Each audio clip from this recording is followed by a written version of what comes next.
올려드리겠습니다. 이태석 신부의 일대기라고 하면 좀 그렇고 남수단에서 사역했던 그 이야기들을 좀 다룬 영화가 울지마 톤즈라는 영화입니다. 뭐 2편에 걸쳐서 나왔는데 저는 그거 보면서 선한 영향력을 끼칠 수 있다는 것이 뭘까 하는 것을 많이 생각하게 됐어요. 그분이 신부님이면서 의사입니다. 그러니까 보통 이제 선교지 가면은 우리가 이제 하는 게 병원 짓고 학교 짓고 교회 짓고 요 세 가지거든요. 네. 실제로 우리나라의 선교사님들이 들어왔을 때 했던 게 바로 요겁니다. 병원 짓고 학교 짓고 교회 지은 거예요. 청교도들이 이제 신대륙에 들어가서 했던 일도 바로 그겁니다. 병원 짓고 학교 짓고 교회 짓고 그리고 자기 집 지은 거예요.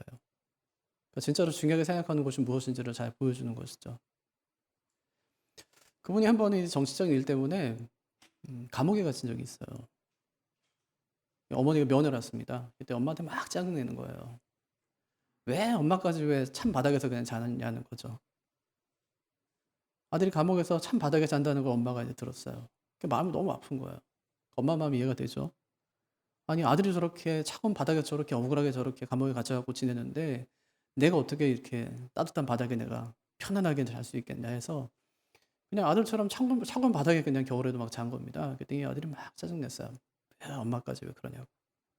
그 아들의 마음도 이해가 좀 되시죠? 좀 안타까운 마음이니까. 그러면서 그분이 사랑을 이렇게 정의해요. 사랑은 쓸데없는 짓을 하는 것이다. 예, 좀 말이 되죠? 예, 간혹 가다가 정말 쓸데없는 짓 하고 있구나 이러는데 그게 사랑일 때가 있어요. 이런 사랑을 우리가 우리 주변에서 쉽게 찾아볼 수는 없지만 간혹 가다가 소설에서는 좀 찾아볼 수 있습니다. 1920년대에 나도양 씨가 벙어리 삼룡이라는 소설을 썼어요. 이 벙어리 삼룡이가 주인 아씨를 너무 좋아하는 거야. 짝사랑이죠. 엄청 좋아해요. 근데 그 주인 아씨가 집에서 막 천대받아요. 막 속이 너무 상한 거예요. 어느 날 집에 불이 납니다. 벙어리 삼룡이가 뛰어들어가서 이제 아씨를 구하고 자기는 죽는다는 얘기예요. 숭고한 사랑이죠. 박경리 씨 선생이 쓴 그 토지를 보면 이런 얘기가 또 나와요. 한 여자가 있는데 한 남자를 너무 사랑해요. 그 남자만. 근데 그 남자도 그녀를 사랑해요. 하지만 사랑이 이루어지질 않아요. 여인이 거의 죽을 때가 됐어요. 마지막 임종을 앞두고 그 남자의 무릎에 머리를 고이고 죽음을 맞이하는 거예요. 처음으로 이제 그 남자의 그 무릎에 자기 머리를 대고 죽음을 맞이하는 거예요. 남자가 그 여인에게 얘기해요. 내 마음 알제? 그렇게 얘기해요. 그러니까 그 여자가 이제 암리더 하면서 죽어요. 이런 사랑은 참 세월에 삭힌 사랑이죠. 우리 주변에도 이런 사랑이 있을까요? 있을 거예요. 예, 우리도 진짜 이 애절한 사랑이 우리한테도 있을 거예요. 있었을 거예요. 또 앞으로 있을 거고요. 근데 오늘 말씀 보니까 솔로몬과 술람의 사랑이 바로 그런 사랑입니다. 정말 애절한 사랑이고요. 진정한 사랑이 이들의 모습을 통해서 잘 보여주고 있습니다. 지금 1장부터 7장까지 왔습니다. 1장에서 만나요.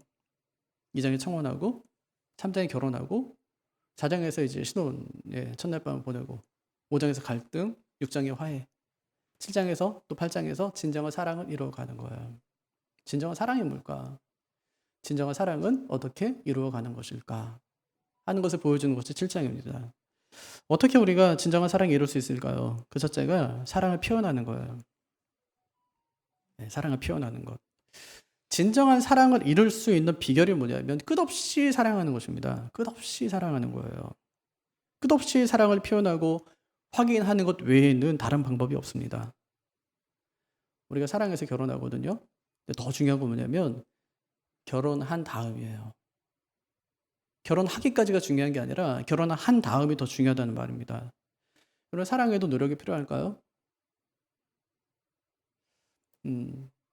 사랑이란 무엇인가를 주제로 토론이 열렸습니다. 저명한 학자 3명하고 급하게 섭외된 한 명이 그 자리에 있었습니다.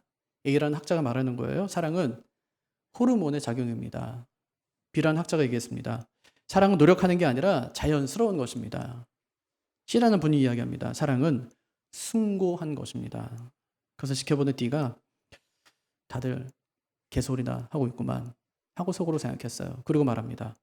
사랑은 호르몬의 장난도 자연스러운 것도 운명적인 것도 아닙니다. 진정한 사랑은 의지이고 자규적이며 철저히 만들어가는 것입니다. 사랑의 감정 자체는 숭고하지 않습니다. 오히려 치졸하고 변화무쌍하며 졸렬합니다. 우리가 사랑하기 위해 노력하는 순간 아이러니하게도 사랑을 받을 수 있습니다. 있는 그대로의 상대를 사랑하겠다고 마음 먹을 때 그 사람을 존경하고 배려하게 됩니다. 상대를 내 마음대로 구속하지 않고 상대방이 원하는 게 무엇인지 찾을 것입니다. 서로 사랑하기 위해 노력한다면 사랑하면서도 사랑받게 될 것입니다. 중요한 것은 당신이 변하는 모습도 당신의 마음에 들어야 한다는 것입니다. 여러분 자신과 상대방을 있는 그대로 사랑해 주세요. 나를 사랑할 수 있을 때 상대방의 민낯도 받아들일 수 있습니다. 이것이 제가 말하는 노력입니다. 사랑이 그냥 되나요? 노력해야 되죠. 노력 없는 사랑이 있을 수 없다는 얘기입니다. 그럼 만약 결혼한 다음에 그냥 사랑을 당연시 여기고 어떤 노력도 하지 않는다면 어떤 일이 벌어질까요? 그 사랑은 결실을 맺을 수 없을 것입니다. 그러니까 결혼했기 때문에 더 노력하고 결혼했기 때문에 더 사랑해야 된다는 말입니다. 근데 문제는 뭐냐면 되게 결혼한 다음에 방심하고 사랑에 게을러진다는 것입니다. 요즘에 참 이혼이 쉬워졌어요. 그냥 걸핏하면 그냥 이혼하자고 합니다. 통계청 발표에 따르면 이혼이 아주 우리나라 국민들 사이에 열려 있어요. 3명 중 2명은 할 수 있지 하고 생각한다는 겁니다. 부모와 자식은 천륜이지만 부부는 돌아놓으면 남이다. 그렇게 이야기하죠. 되게 비성경적인 얘기예요. 성경 뭐라고 하냐면 결혼하면은 부모와 자식 간의 남이에요. 예. 근데 결혼하고 나면 부부 사이는 한 몸이에요. 절대 갈라설 수 없다. 가를 수 없다. 사람이 가를 수 없다. 부모를 떠나래요. 아내와 남편과 한 몸을 이루라. 그렇게 이야기하는 거죠. 근데 요즘에 이혼이 참 유행처럼 번져갑니다. 저는 TV가 한몫한다고 생각해요. 마치 돌싱이 되면 자유를 얻는 것처럼 기회가 주어지는 것처럼 생각하는 거예요. 근데 실제로 그들의 삶을 한번 보십시오. 내면의 이야기를 한번 들어보십시오. 얼마나 괴로운지. 얼마나 큰 아픔이 있는지 한번 보십시오. 그럼 하나님께서 왜 결혼을 허락하셨을까요? 친밀감을 맛보라는 겁니다. 우리가 어디서 이런 친밀감을 맛볼 수 있겠습니까? 부부가 아니면 어디서 우리가 벌거벗었으나 부끄러워하지 않는 그런 친밀감을 맛볼 수 있겠습니까? 이런 친밀감을 유지하려면 사랑의 노력을 계속해야 된다 하는 것을 이야기해 줍니다. 5장에서요. 솔로몬과 술라미가 갈등을 겪어요. 잠시 방심한 거죠. 남편이 늦었어요. 아내는 문을 열어주지 않아요. 그러다가 갈등이 일어납니다. 둘 사이가 어떻게 회복될까요? 노력하는 거예요. 노력이 있어요. 술라미는 자기 남편 이해합니다. 자기가 수용돼요. 솔로몬은 그런 아내를 있는 그대로 받아줍니다. 술라미가 솔로몬에게 내가 당신에게 속했으니 나를 받아달라. 그렇게 이야기하죠. 솔로몬이 술라미의 있는 모습을 그대로 다 받아줍니다. 그리고 5장에서 술라미가 솔로몬을 막 칭찬하는 거예요. 제가 5장 10절부터 이제 16절까지 그 말씀을 쭉 읽으면서 그런 말씀 드린 거 기억나는데 술라미가 자기 남편에 대해서 여인들이 네 남편이 뭐 별거 있겠냐? 이 밤에 네가 찾아다니는 거 보니까 뭐 별거 없겠지. 이렇게 이제 이야기할 때 웃기고 있네 이렇게 하면서 자기 남편이 어떤 존재인지를 막 이야기하는 거예요. 전 그 장면 읽으면서 누구 생각났다고요? 거의 정우성, 이정재. 자기 남편을 이야기하는데 6장 1절에서 그럼 나도 한번 만나볼까? 우리 가서 찾아볼까? 이렇게 여인들이 이야기하잖아요. 6장에서는 솔로몬이 술라미를 막 칭찬합니다. 너무 아름답다는 거예요. 그들은 진정한 사랑을 이렇게 이루어갑니다. 그래서 진정한 사랑을 이루는 첫 번째 비결이 뭐냐? 그것은 서로에 대한 사랑을 표현하는 것입니다. 먼저요, 이 솔로몬이 아내의 아름다움을 막 칭찬해요. 1절 보세요. 귀한 자에 따라 신을 신은 내 발이 어찌 그리 아름다운가? 내 넓적다리는 둥글어서 숭령궁의 손이 만든 구슬꿰미 같구나. 그렇게 얘기하죠. 보통 아내를 이제 부를 때 귀한 자에 따라 이렇게 부르진 않잖아요. 뭐라 부르죠, 보통? 뭐 어이 이렇게는 하지 않을 테니까 우리가 그죠? 이거 옛날에 이제 할아버지들 했던 얘고 우리는 보통 이제 자기야 아니면은 뭐 여보 이렇게 이제 부르는데 솔로몬이 뭐라고 하냐면 귀한 자에 따라 이렇게 부르는 거예요. 이거는 공주님 이런 뜻이거든요. 공주님 하고 불러요. 근데 진짜 이 술람미가 공주였나 그의 아버지가 왕이었나 그렇지 않거든요. 그의 아버지는 뭐였죠? 농부. 예. 그냥 이제 아버지 일해서 아버지의 밭에서 일하는 그 농부의 딸, 예, 천한 신분이었습니다. 또 오빠들이 막 구박해요. 너무 힘들었어요. 아니 내 거 하기도 바빠 죽겠는데 오빠들이 뭐 양떼도 뭐 돌봐야 되죠. 그다음 포도원도 오빠 것들 막 해야 되죠. 얼굴이 막 까맣게 그을리고 막 그랬었어요. 근데 솔로몬이 뭐라고 부르냐면 귀한 자에 따라 이렇게 불러요. 귀한 자에 따라 무슨 얘기냐면 네가 과거에 어떻게 살았는지 모르지만 누구 자식으로 어떻게 어느 집에 살았는지 모르지만 나하고 결혼한 이상 너는 귀한 자의 딸이다. 이렇게 이제 인정해 주는 거예요. 좋은 남편인가요? 아주 좋은 남편이에요. 예, 진짜 솔로몬은 아주 좋은 남편이었습니다. 이게 얼마나 중요한지 몰라요. 제가 애들하고 대화하다 보면은 애들을 만나 대화하다 보면은 그 아이가 집에서 사랑받는 아이인지 아닌지 금방 알 수 있어요.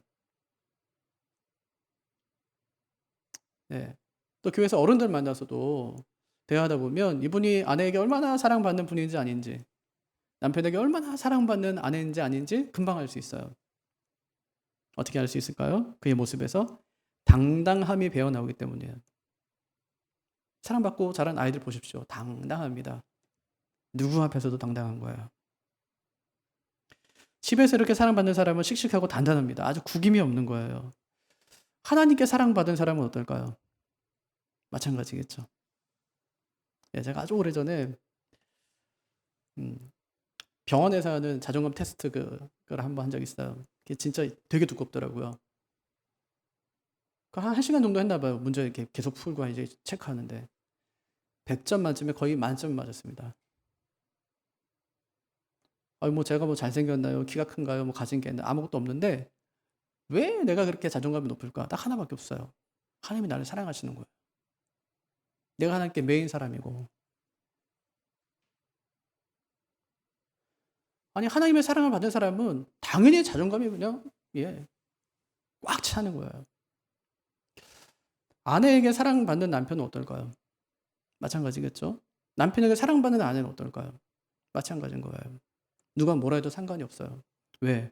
나에겐 남편이 있고 아내가 있고 하나님이 계시니까. 아이도 마찬가지예요. 나에겐 나를 후원해주고 지지해주는 아빠 엄마 있으니까. 하나님 계시니까 괜찮아. 다 미워해. 괜찮아요.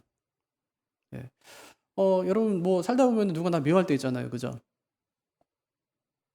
여러분은 그러지 않으세요? 저는 뭐 미워하는 사람 있던데. 있잖아요. 우리한테도 뭐 다 있잖아요. 예, 미워하는 사람 있죠. 뭐 없어요. 다 있지. 전 그렇게 생각해요. 뭐 그렇지 뭐 내가 뭔데 뭐. 뭐 나도 뭐 미워하는 사람이 있지. 나도 미워하는 사람이 있는데 나를 미워하는 사람도 있는 거지. 그런 거예요. 받아들여요. 예. 그런 거예요. 뭐 내가 뭐 잘나가고 다 나를 좋아해야 돼요. 나를 좋아하는 사람이 있는가 하면 뭐 싫어하는 사람도 있는 거죠. 예. 근데 그때 무너지지 않을 수 있는 비결이 뭐냐? 내가 사랑받고 있다는 거예요. 누구한테요? 뭐 다른 사람 친구도 사랑하고 교인들도 사랑하고 뭐 하나님을 사랑하지만 가장 가까이 있는 내 아내가 내 남편이 나를 지지해주고 사랑하고 있다는 그 확신 가운데 서는 거예요. 그 사람은 절대로 흔들리지 않는다는 말입니다. 그래서 자꾸만 표현해 주셔야 돼요. 사랑한다고. 아이고 목사님 뭐 그걸 또 말해야 합니까? 말해야 알아요. 말해야지 한다고요. 말 안 하면 몰라요. 그럼 출근할 때 아내하고 어떻게 인사하고 나오세요? 저희는 한번 꼭 안고 나와. 예, 갔다 올게. 다녀오세요. 그래요. 이게 얼마나 중요한 말인지 아세요? 갔다가 못 올 수도 있잖아요. 갔다 올게 했는데 못 와. 못 올 수 있잖아요. 요즘에 뭐 학교 갔다 올게 못 온 아이들도 있잖아요. 수학여행 갔다 올게 못 온 아이들이 있잖아요. 얼마나 중요한 인사인지 몰라요. 어쩌면 그 인사가 마지막 인사인지도 몰라요. 갔다 올게. 소망이죠. 어떻게 확신합니까? 갔다 왔어요. 너무 감사하죠. 갔다 왔구나. 그럼 또 한 번 안아줘. 갔다 왔어. 그렇게. 잘했다. 이게 인사예요. 아이들이 학교 갈 때도 남편이 출근하고 회사 갈 때도 또 부부가 맞벌이 하니까 서로 이제 회사에 갈 때도 꼭 한번 안아주는 거예요. 잘 갔다 와? 잘 갔다 올게. 되게 중요한 인사라는 말이에요. 솔로몬이요. 술라메로 불어요. 어이! 하고 부르는 게 아니라 귀한 자에 따라 하고 부릅니다. 여러분, 아내를 얼마나 귀하게 생각하는지 보여주는 증거겠죠? 예전에 어른들은 아내를 어이 마누라 이렇게 불렀어요. 마누라 이렇게요. 저는 그게 되게 아내를 낮게 부르는 얘기인 줄 알았어요. 근데 그게 아니더라고요. 이게 마누라에서 나온 말인데 노비가 상전을 호칭할 때 쓰는 말이랍니다. 그러니까 누구한테 하는 말이냐면 임금이나 왕후에게 하는 그 극존칭이래요. 어이 마누라 하면 나는 뭐라는 거예요? 나는 왕이다. 그런 얘기니까 네, 높여주는 거죠. 아내들은 남편에게 영감이라고 불렀어요. 뭐 되게 뭐 좋은 뜻 갖고 부르진 않았을 거예요. 늙었다 이제 그런 뜻이겠죠. 근데 이 영감이라는 말이 옛날에는 정이품, 정삼품 관리를 일컫는 말이었습니다. 요즘에는 영감을 누구라고 하죠? 뭐 영화 같은 데 보면은 검사 아주 이제 막 검사 막 신임 검사인데 영감이래요. 높다는 거겠죠. 그러니까 아내가 남편에게 영감이라고 부르는 것은 난 누구라는 거예요? 나는 장관의 아내다. 높여주는 거예요. 이 호칭이 굉장히 중요합니다. 서로가 자긍심을 갖게 하기 때문에 굉장히 중요하다는 말이에요. 그러니까 아내를 부를 때 또 남편 부를 때 그냥 막 부르지 말자고요. 함부로 부르지 말자고요. 존중하며 부르자고요. 그것이 사랑의 가장 기본적인 표현이라는 말입니다. 예, 그렇게 이제 부른 다음에 이제부터 이 몸에 대한 칭찬을 하는 거예요. 여러분, 그가 아내에 대한 사랑을 어떻게 표현할까요? 4장에 보니까 4장에서는 위에서 아래로, 머리부터 가슴까지. 근데 오늘 말씀 보니까 발끝부터 시작해서 머리 끝까지 이렇게 칭찬을 합니다. 먼저 보세요. 1절 보니까 발과 넓적다리 칭찬하는 거예요. 발도 아름답고 넓적다리는 둥글다 그렇게 이야기하죠. 발이 아름답다는 말은 뭐냐면 6장 13절에서 뭐라고 하냐면 이제 거기서 이제 여인들을 술람미 여인을 춤추는 여인에 비유합니다. 거기에 대한 반박이에요. 술람이 그런 여자 아니라는 거예요. 군영에서 막 춤추는 그런 여자 아니라는 거예요. 남자를 함부로 상대할 수 있는 그런 여자 아니라는 겁니다. 춤춘다는 것은 약간 바라고 이제 의미가 있으니까 그런 여자 아니다. 이제 그렇게 이야기하는 거예요. 이 여인은 존귀한 여인이다. 그렇게 이야기하는 것이죠. 넓적다리가 둥글다는 건 엉덩이를 말해요. 어쨌든 뭐 예쁘다는 거예요. 발도 예쁘고 뭐 엉덩이도 예쁘고 다 예쁘다는 거예요.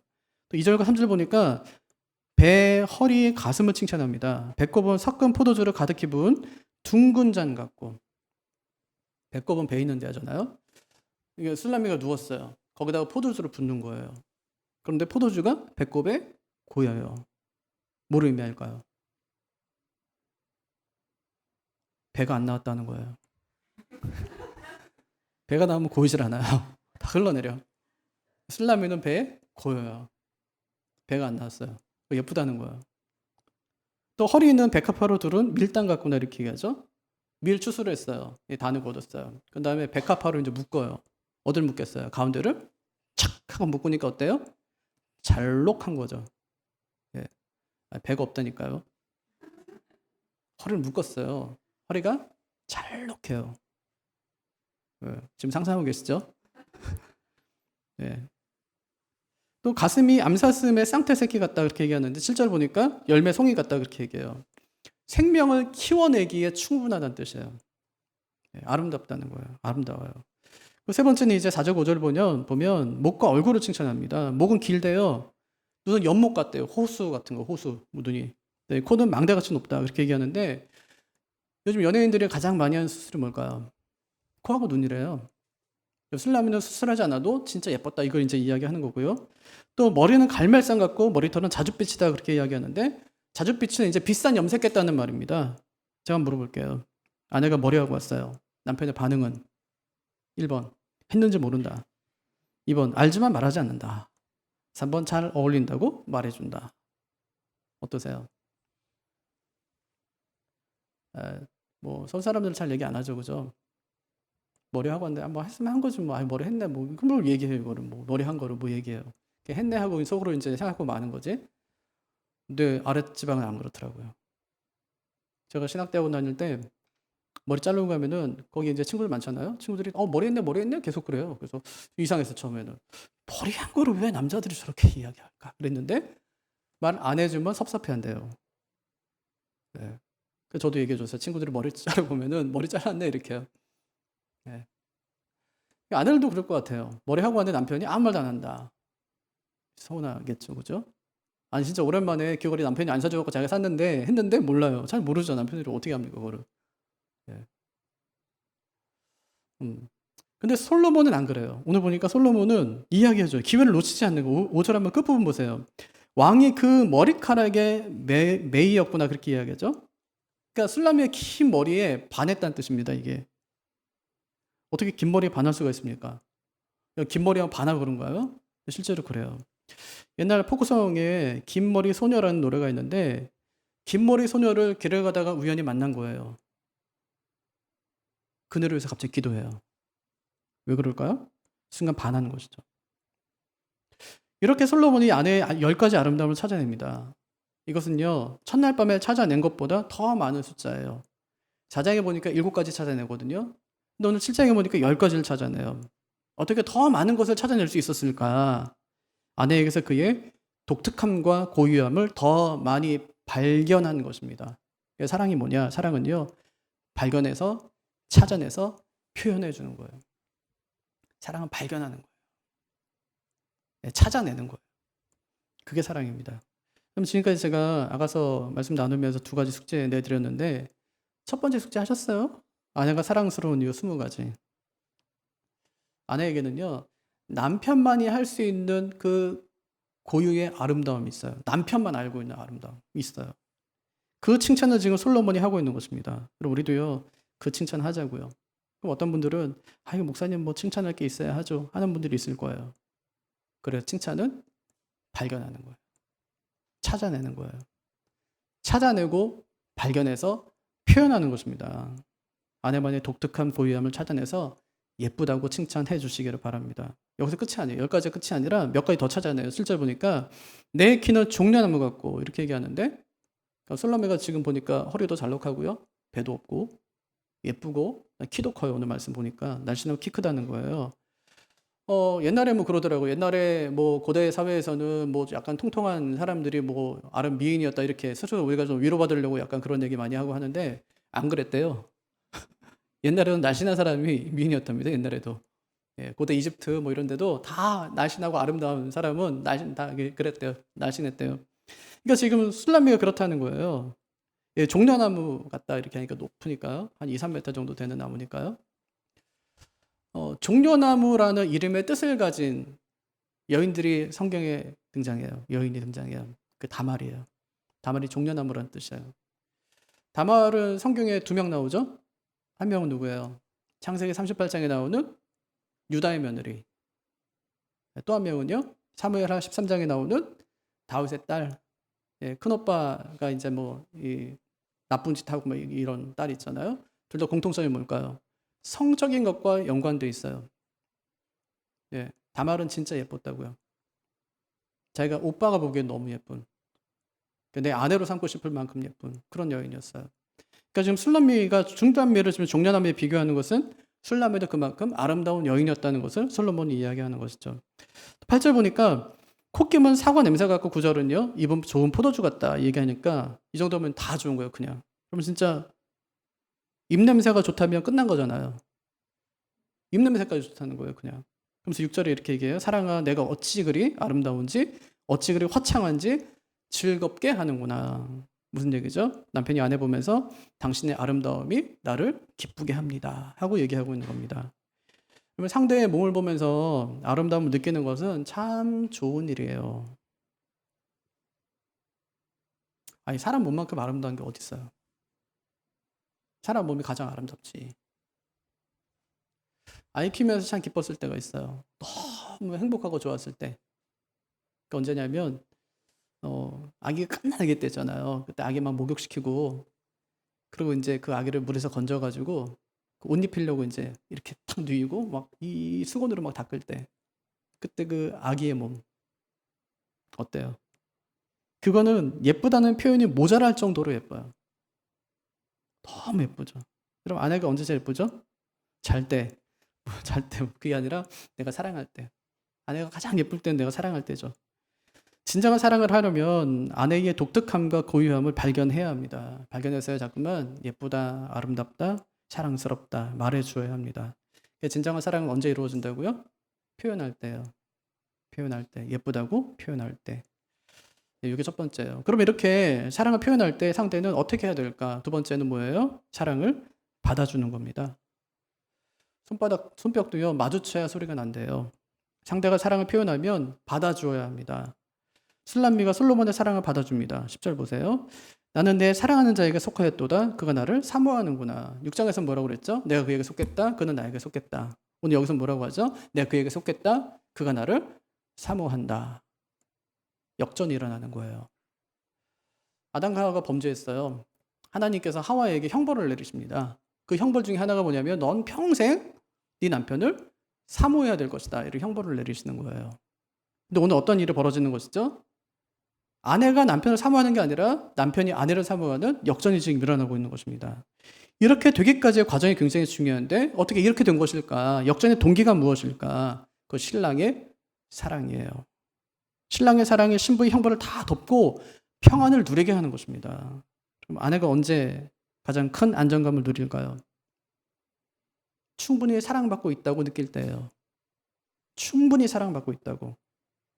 술람미가 사랑 고백을 하는 남편에게 뭐라고 이야기합니까? 11절 내 사랑하는 자야 우리가 함께 들로 가서 동네에서 유숙하자. 이게 엄청난 결단이거든요. 보통요 여자들이 남자에게 시골 가자 이렇게 얘기하지 않아요. 남자가 시골에 좋은 집 지어놓고 오세요 오세요 해도 이제 안 오는데 여자가 먼저 시골로 갑시다 이렇게는 웬만하면 얘기하지 않거든요. 그런데 술람미가 시골로 가자고 합니다. 자기 고향으로 가자는 얘기예요. 우리가 처음 사랑을 시작했던 곳으로 가서 사랑을 나누자 그런 얘기입니다. 그러면서 시골에 가야 된 이유를 세 가지로 말하는데 12절 우리가 일찍 일어나서 포도로를 가서 포도 움이 돋았는지 꽃술이 퍼졌는지 석류꽃이 피었는지 보자. 거기에서 내가 내 사랑을 내게 주리라 그렇게 얘기해요. 이게 무슨 얘기냐면 식물의 생장 과정을 설명하면서 우리도 생명을 얻는 행위를 하자 이런 뜻이에요. 우리도 생명을 얻는 행위를 하자. 대담한 요청이죠. 그러면서 그곳에 세 가지가 준비되어 있다고 합니다. 13절 합한 채가 향기를 뿜어내고 우리의 문 앞에는 여러 가지 귀한 열매가 세 건 묵은 것으로 마련되었구나. 내가 내 사랑하는 자 너를 위하여 쌓아둔 것이로다. 그렇게 얘기하죠. 첫째는 뭐가 준비되어 있다는 거예요? 합한 채가 준비되어 있다는 거예요. 일종의 치움제거든요. 그건 인삼처럼 생겼답니다. 합한채가 나오는 성경이 있어요. 창세기에 보니까 성경에 나오는데 라헬이 애를 못 낳아요. 야곱한테 막 때를 쓰죠. 왜 나한테도 왜 아들 낳게 하지 않는 거야? 막 그러니까 야곱이 하는 말이 그걸 내가 어떻게 해? 막 이렇게 하거든요. 막 싸워요. 근데 레아는 자기 언니 레아는 막 야곱하고 막 이렇게 하면서 아이를 막 낳거든요. 그러니까 라헬이 하루는 이제 제안을 합니다. 레아에게. 나에게 합한채를 달라는 거예요. 네 큰아들이 가져왔던 그 합한채 나한테 달라는 거예요. 그러면 야곱하고 뭐 이렇게 잠자리를 갖게 해주겠다 이렇게 얘기하거든요. 그거 얻어요. 그 뒤에 보면 그걸 사용했는지 아닌지 모르지만 뒤에 라헬이 아이를 낳습니다. 그럴 때 사용했던 거예요. 합한채가 준비되어 있다는 거예요. 두 번째는 출입문에 값진 선물이 많다는 겁니다. 탈무드에 보니까 신혼집 앞에는 항상 열매, 과일 같은 것이 많이 있었대요. 그러니까 함께 가자는 것이죠. 세 번째는 당신을 위해 새 것과 묵은 것을 마련해 두었다는 겁니다. 그러니까 당신을 위해서 나의 모든 것을 다 쏟아붓겠다는 얘기예요. 나의 모든 것 당신한테 다 줄 테니까 시골로 갑시다. 우리가 처음 만나서 사랑했던 그곳으로 갑시다. 이야기하는 겁니다. 그럼 안 갈 이유가 없잖아요. 이렇게요. 상대가 사랑을 표현할 때 그 사랑을 받는 사람이 해야 될 일. 그것은 뭐냐면 받아주는 거예요. 사랑을 받아주는 겁니다. 그럼 주님의 사랑에는 우리가 어떻게 해야 될까요? 주님이 우리를 사랑하시는데 어떻게 해야 돼요? 받아줘야죠. 받아줘야죠. 한 남자가 아내를 사랑해도 내가 당신을 위해서 모든 걸 다 쏟아붓겠습니다. 이렇게 이야기하는데 주님이 우리를 사랑한다는데 우리 주님을 위해서 어떻게 해야 될까요? 그게 찬송가 143장이에요. 늘 울어도 눈물로써 못 갚을 줄 알아. 몸밖에 드릴 것 없어. 이 몸 바칩니다. 이 찬송의 고백이에요. 주님이 나를 사랑하니까. 몸밖에 드릴 게 없어요. 이 몸 바칩니다. 자기의 모든 것을 다 드리겠다는 거예요. 주님 앞에. 우리가 이렇게 서로 사랑한다면 그때 하는 사랑의 고백이 뭘까요? 부부가 서로 사랑해요. 너무너무 사랑해요. 그럼 하나님께 하는 고백이 뭐예요? 감사해요. 하나님 감사합니다. 그것밖에 없어요. 감사해요. 제가 오프라 윈프리 이야기 읽으면서 감동한 게 있습니다. 그가 매일요 5가지 감사를 쓴대요. 감사할 게 하나도 없는 그런 여인이었거든요. 9살 때 성폭행 당해요. 뭐 가족의 친구에게, 삼촌에게 뭐 그렇게 성폭행 계속 당해요 막. 그래도 우울해요. 불행한 인생이죠. 마약 중독, 알코올 중독에 살았어요. 성경 한 구절 때문에 그 인생이 확 뒤집어져요. 성경 한 구절을 만난 거예요. 시편 한 구절을. 그게 시편 34편 4절 말씀입니다. 주 안에서 기뻐하라 그리하면 그분이 내 마음의 소망을 이루시리라. 이 말씀 한 구절이었어요. 이 한 구절을 건져 올려서 그날부터 5가지 감사 노트를 쓰기 시작합니다. 특별한 감사가 아니에요. 어느 때는 감사할 게 하나 없잖아요. 근데 식당에 갔어요. 근데 거기 있는 분이 너무 친절하게 해주는 거예요. 감사했어요. 써요. 식당에 갔는데 그분이 나에게 너무 친절하게 대해주셔서 너무 감사하다. 이렇게 쓰는 겁니다. 그렇게 하다가 어느 순간에 세계에서 가장 큰 영향력 있는 그런 여인이 되었습니다. 그리고는 깜짝 놀랄 선물들을 사람들에게 막 하기 시작하는 거예요. 자기가 받은 축복을 사람들에게 나눠주기 시작합니다. 어느 날은 토크쇼에서 그날 온 방청객들에게 차를 한 대씩 막 선물로 주는 거예요. 이게요, 돈 있다고 할 수 있는 게 아니거든요. 그녀가 그렇게 할 수 있었던 것은 자신이 하나님께 사랑받는 자라는 사실을 깨달았기 때문에 그렇게 할 수 있었다고 그가 고백합니다. 이처럼 내가 누군가에게 사랑받는 존재라는 것을 깨닫는 것이 굉장히 중요합니다. 그 사실을 깨달을 때 아무리 큰 역경이 찾아온다 할지라도, 고난이 찾아온다 할지라도 이겨낼 수 있는 것입니다. 전 아침에 눈 뜨면 오늘도 제 아내가 제 옆에서 눈을 뜨게 해주셔서 감사합니다. 뭐 기도해요. 감사한 일이죠. 눈 뜬 게 감사한 거 아닙니까? 살면서. 네. 잘 때 기도해요. 오늘도 우리 가족이 이렇게 함께 모여서 잘 수 있도록 해주셔서 감사합니다. 얼마나 감사해요. 얼마나 큰 감사입니까 그것이. 저 요즘에 하나님 뭘 기뻐하는지 알았어요. 이제 알았어요. 너무 늦었나? 하나님 뭘 기뻐하는지 알았어요. 제가 성경을 읽어드리는 것을 하나님이 정말 기뻐하세요. 아이 키울 때, 아이가 이제 그런 막 배울 때, 아이가 책 갖고 와서 아빠, 아빠 하면서 이제 자기가 막 책을 읽어요. 아주 떠듬 읽어요. 제가 그 들으면서 얼마나 답답했는지 몰라요가 아니라 얼마나 기뻤는지 몰라요. 그 아이가 책을 읽어줄 때마다 얼마나 마음에 기뻤는지 몰라요. 하나님도 그걸 기뻐하실 거라는 생각을 했어요. 믿음도 없고 성경도 모르는 내가 하나님께 막 성경 읽어드린다고 생각해 보십시오. 하나님께서 얼마나 기뻐하실지. 성경을 읽으면 내게만 들리는 게 아니에요. 하나님께도 들려요. 하나님은 그 말씀을 듣고 자신이 약속한 대로 우리가 말씀으로 응답해 주시는 거예요. 요즘 제 친구가 되게 많이 아프거든요. 예, 뭐 벌써 한 2달쯤 됐어요. 사랑니 뽑으러 갔는데 그냥 염증이 생겨서 이게 온몸으로 다 퍼진 거예요. 의식이 없어요. 계속 기도하는데도 의식이 없어요. 그 어머니는 지금 상황을 계속 이제 말씀해 주세요. 카톡으로 보내주세요. 네. 그 친구의 지금 기도의 제목을 위해서 계속 보내주세요. 지난주에는 그 친구 생각이 났어요.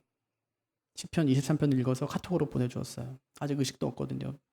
그래도 생각이 나서 말씀을 녹음해서 보내줬어요. 어제 친구 어머니에게 연락이 왔습니다. 의식이 돌아왔대요. 제가 보내준 말씀을 들려주었대요. 그 말을 듣고 제가 얼마나 놀랐는지 몰라요. 얼마나 감사했는지 몰라요. 제가 아는 목사님이 계세요. 성경 전체를 자기 목소리를 다 녹음했어요. 자녀들에게 선물로 주기 위해서요. 자녀들 매일 자기 아빠가 녹음한 그 말씀을 들으면서 성경을 읽어요. 우리가 자녀에게 줄 수 있는 최고의 선물이라고 생각합니다. 말씀을 정리하겠습니다. 여러분, 진정한 사랑이 뭘까요? 오늘 말씀은 첫째로 상대의 아름다움을 발견하고 찾아내서 표현하는 것이라고 이야기합니다. 둘째는 그 사랑을 받아주는 것이라고 이야기합니다. 이건 연애할 때 하는 것이 아니에요. 결혼 뒤에 하는 것입니다. 솔로몬도요, 결혼 초에는 술라미가 얼마나 아름다운지 그 절반밖에 알지 못했어요. 하지만 결혼 후에 아내에 대해 점점 더 많은 것을 알아갑니다. 알아가면 알아갈수록 사랑할 내용들이 점점 더 많아졌습니다. 여러분, 결혼 몇 년 차이십니까? 결혼한 지 몇 년 차 되셨어요? 결혼한 횟수만큼 남편과 아내가 사랑스러운 이유를 한번 써보십시오.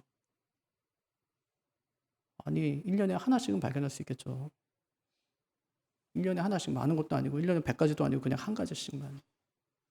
20년 사셨으면 20가지. 30년 사셨으면 30가지. 부부는 시간이 지나면 저절로 더 사랑해지고 더 이해가 되고 알게 되는 것이 아닙니다. 사랑하려고 노력하지 않으면 점점 더 멀어지는 것이 부부입니다. 여러분 남편 없이 살 수 있으세요? 아내 없이는 살 수 있으세요? 주님 없이는 어떠세요? 주님을 마음에 모신 사람은 절대 주님 없이 살 수가 없어요. 왜냐하면 주님이 나를 어떻게 사랑하시는지를 알기 때문에. 그 사람을 알고서도 주님 없이 살 수 있다. 그건 있을 수가 없어요. 주님의 사랑은 목숨 바친 사랑입니다. 나를 살리기 위해서 죽음을 선택하신 그 사랑입니다. 이렇게 진정한 사랑은 서로를 알아가는 사랑입니다. 그 사랑과 마주하시기를 바랍니다. 오늘 사랑을 표현하고 오늘 그 사랑을 받아주는 그런 깊은 사랑이 우리 가운데 이루어지기를 주님의 이름으로 축복합니다. 자리에서